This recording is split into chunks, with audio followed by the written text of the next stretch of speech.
Most of the companies did it because they had a mindset of, we want to take care of our people. We want them to be healthy. We want them to be here for a long time.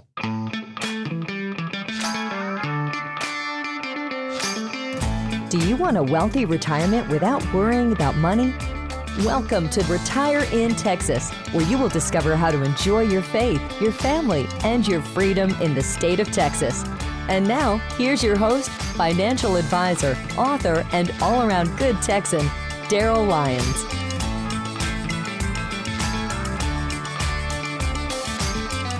Hey, this is Daryl Lyons, and you're listening to Retire in Texas. Thanks for tuning in. I appreciate it. We do have legal disclosures as always. This information is general in nature only. It's not intended to provide specific tax or legal advice. Please visit paxfinancialgroup.com for more information. Also, I want to make sure that you know that if you need to meet with an advisor, text the word Texas to the number 74868. That's Texas to 74868. Complimentary. It won't cost you anything. Heart of a teacher. But if you just need some help, that's a way we can connect with you. Okay, so I've got a longtime friend, Dr. O here. Should I say Jim Ogletree? That's fine. Yeah, I could say James Ogletree, but yeah, I've been Jim, James, and Jamie, so I still have an identity crisis at 68. All of us still call you Dr. O. Like if we're talking about you behind your back, it's Dr. O. So to me, you're Dr. O. Funny story. I had a patient, they kept calling me Dr. O before I met the patient. And finally she said, I thought you were going to be Chinese because they kept calling you Dr. O. That's funny. That's funny. Well, so I'm glad you're here and got a lot to chat about, but I know you, but I think I'm going to learn a few things about you today. So that's why I'm looking forward to this. So how long have you been retired? I retired in June of 22. 22, yeah. Coming up on a year. Yep, I was thinking about that. Okay, so we're going to get into that a little bit in the transition of retirement and what that looks like. And I want you to share a little bit about what retirement feels like. We talked a little bit about this, but before I get into that, now, are you originally from Texas? Yes, I grew up out in West Texas, and I've lived in Texas my entire life. Where at in West Texas? Mostly Monahans. From 7th grade on, I lived in Monahans, but I also lived in Kermit and Wink is a little town of 1,000 out in West Texas. Wink, Texas. Wink, Texas. Best known for a sinkhole. Oh, is that right? There's a sinkhole out there? Did y'all mess around in that sinkhole? No, it wasn't there when I was there. Okay. Mom and dad around? Both my mom and dad have passed away. What about then? Were they around when you were a kid? Oh, yeah. What did they do? Yeah. My dad owned gas stations. This was back during the full service gas station days. Yeah.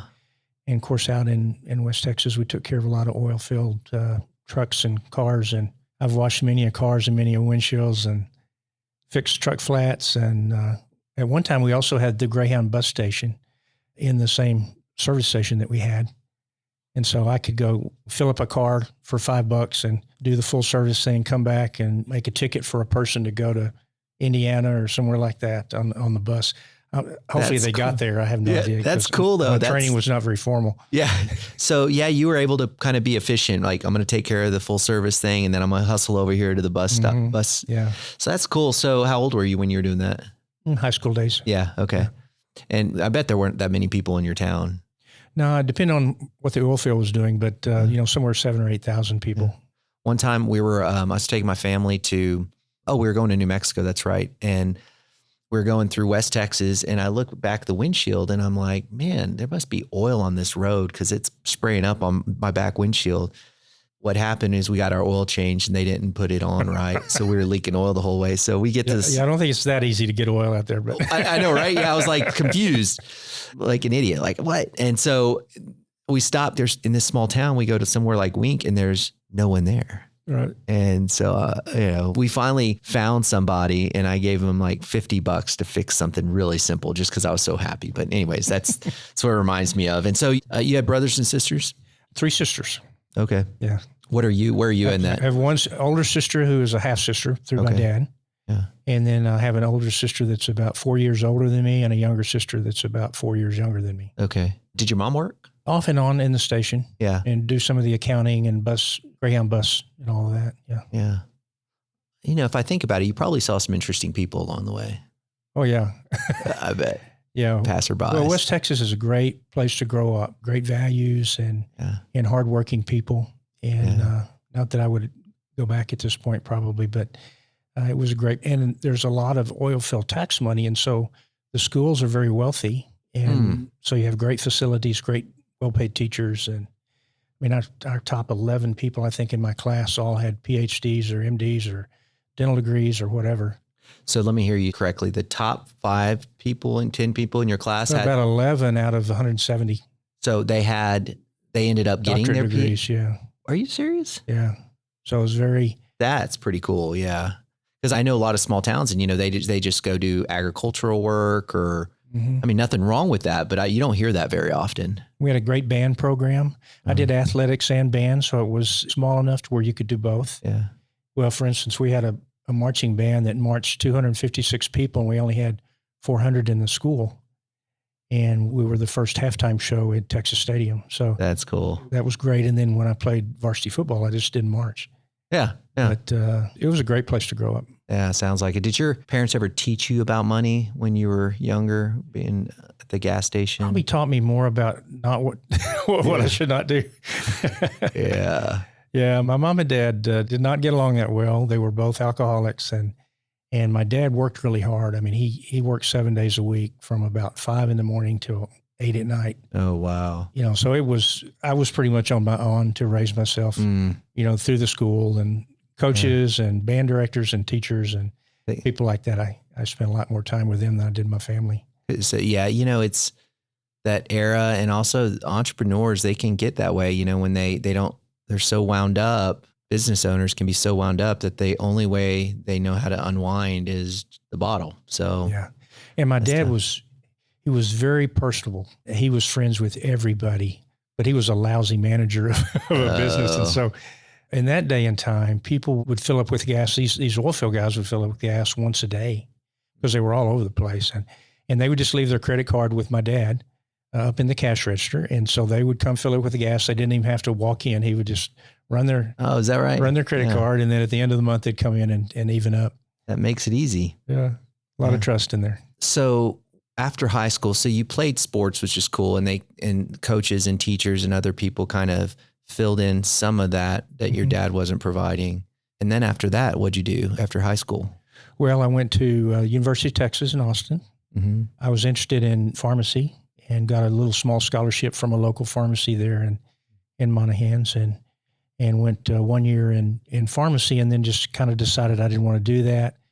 Got interested in chemical engineering and changed to that degree, and went to work for Dow Chemical a couple of semesters in a co-op program, which was really important because it taught me I didn't want to be a chemical engineer. Yeah, good. And so I switched to pre-med at that point. I always kind of had that in the back of my mind. Yeah. But you had to try those other things. Yeah, I finally decided and went 2 more years, actually transferred to Texas Tech after my 3rd year in college. So I went to Tech for 2 years. What made you go to Tech? Just familiarity with West Texas and the people I guess there. let me ask it differently. What made you leave UT? I made the mistake of my first year I lived off campus. Okay. And so I don't meet people that easily. And so, all I did was study and work. And so I just wasn't that happy. And plus it was a campus of 50,000 people, having come from a real conservative 7,000 people little town. So Tech felt a little bit more at home. More familiar to me. Yeah. And then after that, did you go to med school? Mm-hmm. Yeah. And where was that? Here in San Antonio. UT Health Science Center? UT Health Science Center, yeah. Tell me about that experience for those that don't know how a medical school works. Oh, it's very simple. You just show up and that's it. 4 years later, you're done. 4 years later, yeah. And a lot of sleep. It's really good. Exactly. No, it was a great experience. This was a great place to be in terms of the program here. Yeah, it's great reputation. Comfortable here, and my wife's folks lived in San Antonio, so with me being out a lot, that was good for her. That's the reason I picked San Antonio out of my choices. That's great. It was good. It's difficult. I mean, you work at it 10, 12 hours a day, and then you get into the clinical rotations, and you're up 36 hours and then not off, but you're just working regular schedule for 2 days. And then you're on, you're up 36 hours again. So I did a family practice residency for 3 years. I was going to ask you about that. Yeah. Yeah. Founding practice residency. Family practice. Family practice. I thought you said founding. I was like, I never heard that. Yeah. Family practice. Yeah, okay. And then after that? Went into practice on my own. Had a friend. No fellowship? No. No. Okay. No. Went into practice on my own. A fellow by the name of Jim Martin, who's a really well-known family physician here in town, was looking for somebody to share space with him and kind of share patients. He was full, and needed somebody to take some of the patients. And so I was very lucky. He's an extraordinary man and physician. And so I learned a ton just working with him and also didn't have to pay for all the expenses. We were able to share everything. So, well, especially having patients, it's a business like everything else. So sure, him sharing patients, that was very kind of him. Oh yeah. Cause day one I had 0 patients, and so he didn't ask for any compensation from those patients. He just let you have them. Right. Yeah. Let's say his schedule was full and somebody got sick. Well, then they could come in the same day and see the B team. Yeah. That's great. That's a great day. Oh, it was great. Yeah. It made it, back then it was it's even more difficult now to start a practice on your own. Yeah. But, I think I made $40,000 the first year. I mean, it wasn't as lucrative as everybody thinks. Yeah, I know. In the family practice, primary care physicians, I want to get into a little bit about, because I think the story about how you ended your career is cool, or at least the latter part of your business and practice. But a lot of people don't recognize that, primary care physicians and family practice, man, it's for the amount of liability and work for the reward, that ratio is off right now. Yeah. I mean, you think I compare that to maybe a nurse when you look at the amount of work and the reliability. In some cases, it could be better to be a nurse than it is to be a primary care physician. And so it's a tough gig. And we get frustrated as consumers with our primary care physician because they don't spend enough time with us, right? Right. So we're always complaining about that. And the primary care physician's like, man, I am trying my best here. I don't like it either, but this is kind of the system. Yeah. And that's only gotten worse. Oh my gosh. Because of just to make ends meet, you need to see a good 30 people a day. And it's just tough to do that and do a good job. It is. And so obviously that system kind of got to you after a little while. So tell us a little bit more about the latter part of your career. Yeah, I was in practice for about 7 years, and I was doing hospital and outpatient, taking care of my patients, getting up and going to the ER at 2:00 in the morning if one of my patients got sick or whatever. But I could just tell, and that's about when insurance started changing, and I could just tell that this life was going to kill me, and I wasn't going to know my kids. Yeah. And that was super important to me. And so I started looking around to figure out other ways to work, and came across David Player, who was the founder of Health by Design. And I started doing executive exams a day or two a week just to augment my income, and eventually closed my practice down and went to Health by Design full time. Also did some sports medicine. I became boarded in sports medicine. Okay. And did a little bit more volunteer work. Yeah. And worked with some of the orthopedists and took care of some of the high schools and colleges in town. Yeah, that's cool. And I did that for several years. So Dr. Player has a good reputation in the greater San Antonio area, and Health by Design, I know the way it kind of grew, I don't want to say the mission changed, but the service offerings had changed over the years. It seemed like it really started to get an identity when it got a relationship with Valero. That seemed to put it on the map. But am I thinking of that wrong, or was that? No, it was Diamond Shamrock at that point. Yeah. And 6 months later, it was Valero. Yeah. But, when it was founded in the 80s, it really was an executive exam center where an executive would come in and spend 3 or 4 hours and have a really comprehensive exam, and then a weight management section. It was completely outside of the insurance business. So we were doing that way before it was cool. Mm-hmm. And that's what it was for many, many years. And then about 2001, our frustration had always been, well, we'll see these people in their exam, and then they'll go back into the world, and primary care is so difficult that they come back and they still have the same problems because they hadn't been able to work on them very well. So we thought, well, what if we still did not want to be in insurance, because that was what was dictating how you take care of people. Yeah.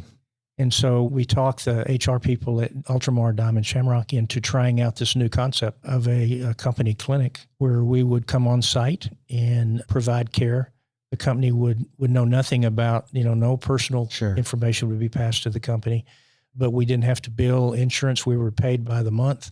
Mm-hmm. And so it took away a lot of the bad incentives that medicine has and allowed you to spend, 15, 30, 45 minutes, 60 minutes if you need it with a patient, because, you didn't have to gin patients to make a living. So that was our first clinic. And over the years, we ended up with 18 of those 18 on-site clinics. I had no idea you had 18. Yeah. Most of them in Texas, a couple in New Orleans. Okay. And one in Oklahoma. Yeah. So that's kind of where I think, like, when I think about you guys and how y'all became really successful, was that relationship really got you guys on the map. And to think about, like, it's a little frustrating. I know you're frustrated with the whole healthcare system, but you guys were able to create the type of healthcare experience that people deserve and need. I'd say deserve, that's probably the wrong word, but need. But it's not, the economics are challenging. So it's really people who could afford it. Yeah. Or the companies that could afford it the patients paid nothing, which was a great benefit for them to have comprehensive primary care by a board certified family physician or internist, and same day appointments, minimum 15-minute appointments, labs free, everything. How did you substantiate the cost? Well, because of the improvement in health. And you were able to track that and monitor that? Yeah, it's difficult, to be honest. We didn't really have the resources to do it statistically like it needs to be done. Sure, I can imagine, yeah. Most of the companies did it because they had a mindset of, we want to take care of our people. We want them to be healthy. We want them to be here for a long time. So if you had a company that they didn't care if a person worked for them for a year or not, that's not a good company for this. Yeah. But they're investing in their people. But they could anecdotally identify value enough that they continue the agreement. Sure. Yeah. Sure. And it was a great recruiting and retention tool as well for them. Yeah. For some reason in my mind, I thought it was just an executive, but y'all were doing it for the entire company. Mm-hmm. Yeah. Okay. That's really cool. Man, there's just so much to talk about. Yeah. I think I kind of went down a rabbit hole here with the healthcare industry and your experience, but I hope the listeners appreciate and enjoy that, and may have to have you back to discuss that more. But I do want to ask a couple more questions before we kind of land this helicopter. What was the catalyst to say, okay, I'm finally ready to, you'd been doing medicine for such a long time. What was the catalyst for you to retire, or pivot, I should say? Well, in 2021, we sold our practice. Mm-hmm. My two partners were in their 70s and I was in my 60s. And so we knew we needed to plan for the future. Mm-hmm. And so we started looking around, and eventually were bought by a company out of Austin. And I stayed on for another year. I was the chief medical officer. And so for continuity's sake, I decided to stay another year. And so I worked until June of last year. It was just time. I'd been doing it for over 35 years. And of course, it was at the end of COVID, which for me wasn't too bad. And most of it I did from my home. Yeah. More management than anything else. I was tired, and it was just time, being with the new company and all. Yeah. It was just time to go. So now that you've been retired 6 months, can you tell maybe like what's been good, what's been bad, like just kind of an idea of you can share with the listeners? Yeah, it's been really nice. Number one, your schedule usually has one or two things on it, if that many. And so you get up when you want to, you can go exercise and spend as much time as you want. Yeah.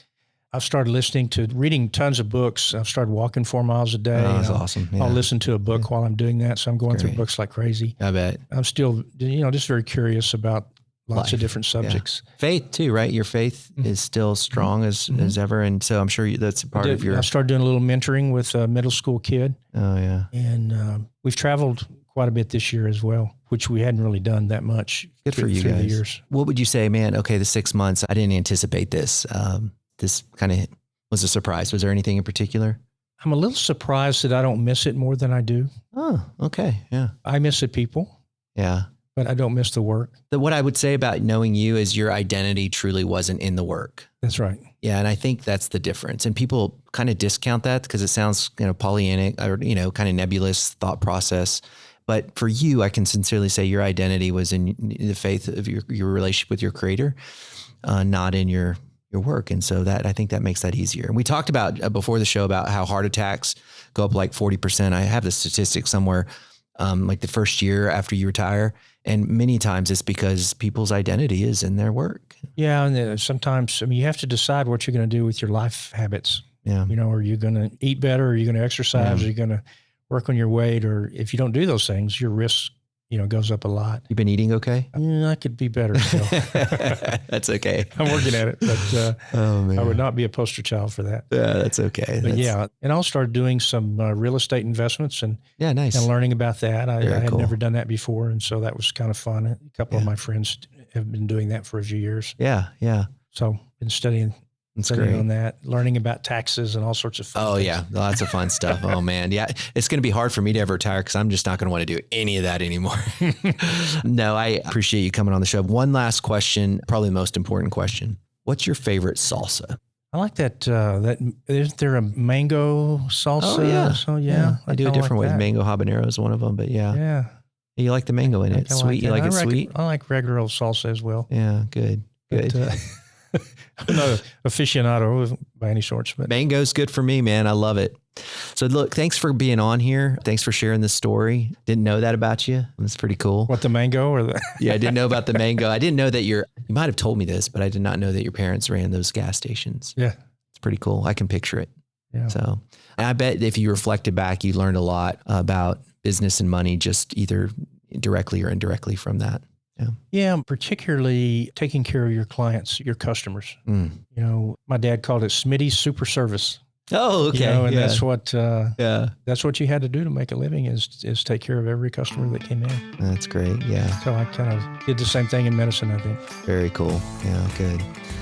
Well, thanks for everyone that stayed with us to the end. Thanks, Dr. O, for hanging out. And you've listened to Retire in Texas. Want to remind you, if you need to speak to an advisor, text the word Texas to the number 74868. And as always, remember, you think different when you think long-term. Have a great day. This is the podcastfactory.com.